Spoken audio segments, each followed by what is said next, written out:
मध्ये महापुरुष म्हणजे डॉक्टर बाबासाहेब आंबेडकर किंवा आमच्या दृष्टीने ग्रेटेस्ट ऑफ ग्रेट म्हणजे छत्रपती शिवराय, छत्रपती संभाजी महाराज.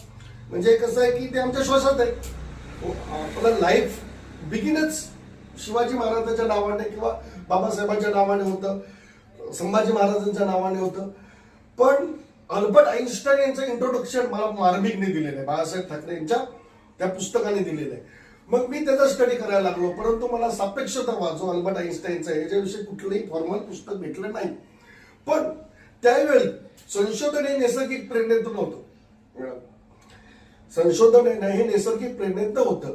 तेव्हा मला पायथागोरसच्या थेरम विषयी मी स्टडी करायला लागलो. म्हणजे वयाच्या 7वीत असताना 12 वर्षी मी 10-12 तास पायथागोरसचा ट्रायंगल चेक करायचो की असं का. पायथागोरसचं प्रमेय जे आहे काटकोन त्रिकोणामध्ये कर्णाच्या लांबीचा वर्ग इतर दोन बाजूंच्या वर्गांच्या